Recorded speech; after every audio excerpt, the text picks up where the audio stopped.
In the alleged money laundering case, the ED has issued a fresh summons to the Jharkhand Chief Minister.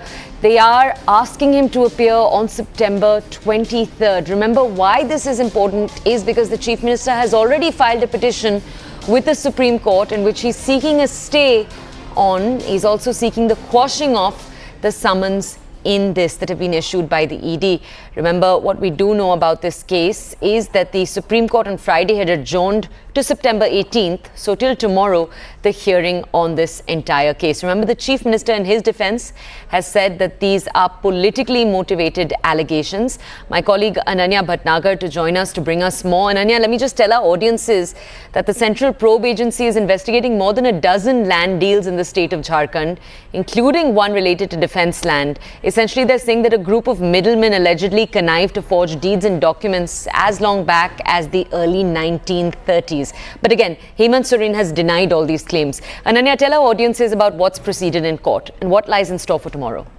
Well, tomorrow, in fact, Hemant Soren had to appear before the enforcement directorate, but since the matter is already before the topmost court of the country, now another intervention application has been filed by, in fact, Hemant Soren, challenging all this ED action that is going on against him. And each time a summon is issued against Hemant Soren, he files a particular intervention application before the court in order to, go ahead and challenge that particular thing. And in fact, tomorrow also there is a hearing with regards to Mr. Hemant Soren to take place tomorrow when the matter was heard on Friday on the 15th. In fact, now the court had adjourned the matter to the 18th of September, and finally we'll have to see how things pan out before the topmost court of the country, whether or not some kind of a relief is granted or the summons are actually quashed at the end of it.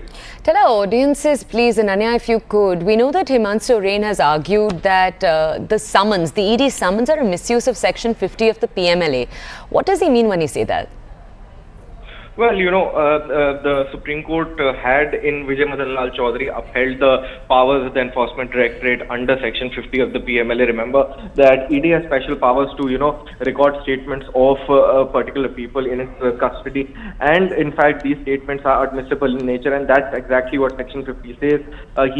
Many have been criticizing the Enforcement Directorate for using this power and misusing it, in fact, for that matter. However, if we go by the law, if we go by the judgments have been passed by the topmost court of the country, very, very clearly in Vijay Madan Lal Chaudhary, the Supreme Court has categorically stated that, these powers are upheld, and that's the reason why, in fact, Hemant Soren is, somewhere or the other saying that this misuse is happening. But at the end of the day, the law of the land actually gives powers to the Enforcement Directorate to go on ahead and conduct such a particular investigation. Okay, thank you, Ananya, for explaining that to our audiences.